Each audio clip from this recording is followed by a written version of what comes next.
Hello friends, welcome to Erode Ammachi Samayal.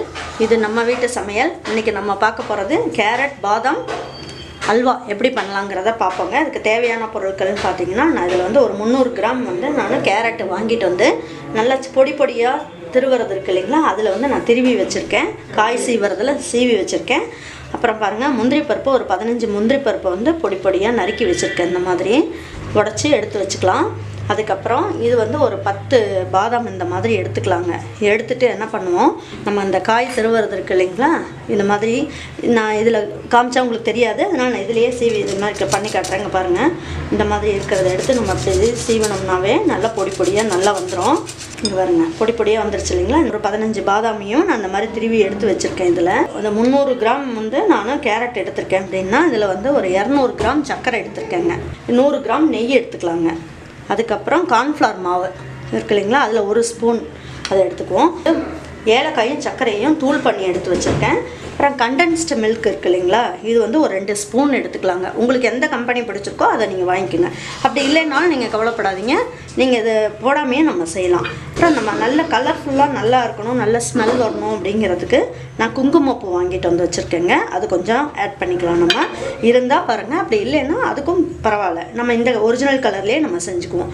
நான் 1/2 litre பாலை வந்து நல்லா சுண்டை காய்ச்சிட்டேங்க. இதை நான் சுண்டை காய்ச்சிட்டு, ஏன்னா நமக்கு கேரட்லாம் போட்டு வேகும் போது சுண்டை காய்ச்சலைன்னா என்ன ஆகுங்க, ரொம்ப நேரம் கொதிச்சுட்டு இருக்க மாதிரி இருக்கும்.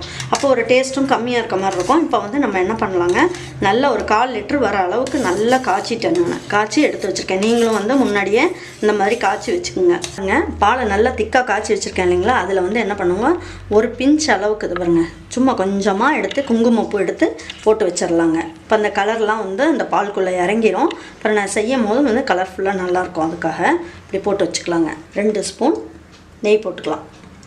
இதுலேயே வந்து என்ன பண்ணுவோம், நம்ம அந்த முந்திரியை வந்து வறுத்து எடுத்து வச்சுக்கலாம். ஃபஸ்ட்டு நல்லா பொரிஞ்சிருச்சு. கேரட் இருக்கு இல்லைங்களா, நெய்லேயே போட்டு நல்லா வறுத்துக்கலாங்க.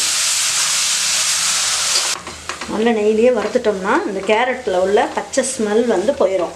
அதுக்காக தான் நான் இந்த மாதிரி வறுத்துறது. பாருங்கள், இந்த பால் இருக்குது இல்லைங்களா, அதில் அந்த குங்குமப்பூ போட்ட உடனே ஒரு கலர் நல்ல கலர்ஃபுல்லாக வந்திருக்கு பாருங்கள். இன்னும் வேக வேக வந்து அந்த கலர் வந்து நல்லா கலர்ஃபுல்லாக நல்லாயிருக்கும். இந்த பாலை இதில் ஊற்றிட்டு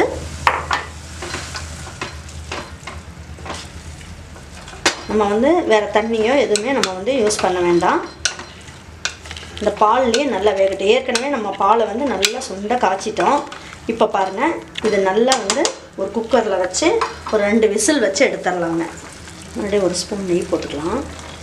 அல்வா அப்படின்னாலே உங்களுக்கு நெய் கொஞ்சம் தூக்கலாக தான் இருக்கணும், அப்போ தான் நல்லாயிருக்குங்க. அது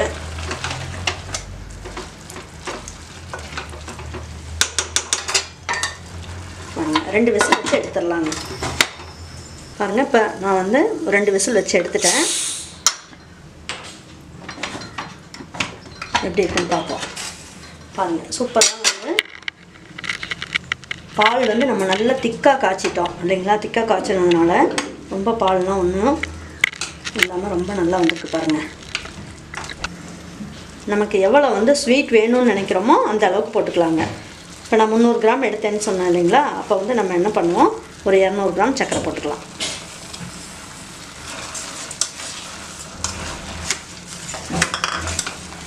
இந்த பாதாம் திருவி வச்சதையும் போட்டுருவோம். இப்போ அப்புறம் பாருங்கள், இந்த ஏலக்காய் தூள் பண்ணியிருக்காங்களா, அதையும் போட்டுருவோம்.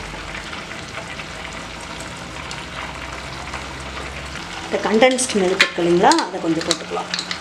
போட்டோம்னா இன்னும் கொஞ்சம் கூடுதல் சுவை கிடைக்கும், அதுக்காக நான் போடுறேன். அப்படி உங்களுக்கு இல்லைன்னா ஒன்றும் பிரச்சனை இல்லைங்க, ஏன்னா நம்ம பாலை நல்லா திக்காக தான் காய்ச்சி போட்டிருக்கோம்.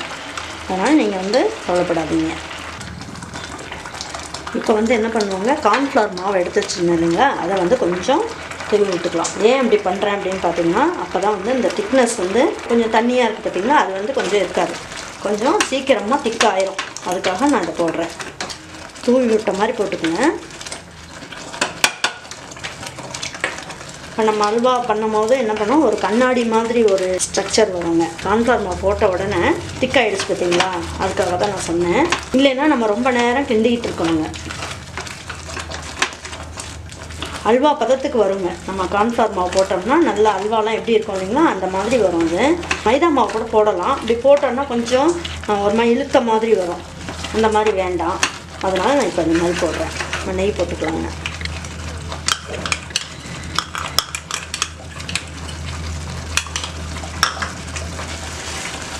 இப்போ வந்து அந்த முந்திரி பருப்பை வறுத்து வச்சுருக்கோங்க, அதையும் நல்லா போட்டுடலாம். நம்ம பாதாமே இந்த மாதிரி எண்ணெயில் வறுத்து போடலாம். வறுத்து போட்டோன்னு வச்சுக்கோங்க, பசங்கள்லாம் ஒழுங்காக சாப்பிடாது, எடுத்து வச்சிரும். அதுக்காக தான் நான் வந்து துருவி போடுறதுங்க. இப்போ நீங்கள் முந்திரி பருப்பை கூட இந்த மாதிரி வந்து நாங்கள் என்ன பண்ணலாங்க, நீங்கள் துருவி போடுறதுனாலும் போடலாம். அது நெய்யில் வறுத்துட்டு அதுக்கப்புறம் இந்த மாதிரி துருவி போடலாம். நீங்கள் நல்லாயிருக்கும். இது எல்லாமே வந்து நேச்சுரல் தான் நம்ம பண்ணியிருக்கோம். ஒரு கேசரி பவுடரா அந்த மாதிரிலாம் எதுவுமே நம்ம வந்து சேர்க்கலை. இதில் அந்த நெய்யெல்லாம் பிரிஞ்சு வரும். இப்போ நம்ம ஊற்றின நெய்யெல்லாம் வந்துடும். அப்போ தான் கரெக்டான பதம். பாருங்கள், இதில் இருக்க நெய்யெல்லாம் இப்போ கசிஞ்சு வருது பாருங்கள். இப்போ நல்லா ஷைனிங்காக ஒரு மாதிரி இருக்குது இல்லைங்களா. அதுக்கு தான் நான் வந்து கொஞ்சம் கார்ன்ஃப்ளவர் மாவு கொஞ்சம் ஆட் பண்ணலான்னு சொன்னேன். நான் நல்லா சட்டியில் ஒட்டாமல் நல்லா வருது பாருங்கள். இங்கே பாருங்கள், இப்போ இந்த ஊற்றின நெய் எல்லாமே இப்போ கசிஞ்சு வர ஆரம்பிச்சிருச்சு. அவ்வளோதாங்க, இதுதான் கரெக்டான ஸ்டேஜு. இப்போ நம்ம வந்து ஸ்டவ் ஆஃப் பண்ணிடலாம். இந்த சூட்லேயே கொஞ்சம் நேரம் அப்படியே கிண்டுவோங்க. பாருங்கள், சுவையான கேரட் பாதாம் அல்வா வந்து ரெடி ஆகிடுச்சுங்க. லேயர் அந்த கேரட்லாம் திருவுனதெல்லாம் அப்படியே இருக்குங்க உங்களுக்கு. பாருங்கள், சுவையான கேரட் பாதாம் அல்வா வந்து ரெடி ஆகிடுச்சுங்க. எவ்வளோ சூப்பராக இருக்குது பாருங்கள். பாருங்கள் எவ்வளோ அழகாக அப்படியே உழுகுது பாருங்கள். ரொம்ப அழகாக இருக்குது.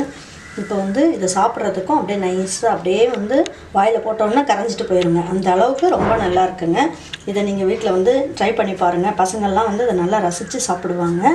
உங்கள் வீட்லேயும் நீங்கள் செஞ்சுட்டு பிடிச்சிருந்ததுன்னா லைக் பண்ணுங்கள், ஷேர் பண்ணுங்கள், சப்ஸ்கிரைப் பண்ணுங்கள். தேங்க்யூ ஃபார் வாட்சிங் ஈரோடு அம்மாச்சி சமையல்.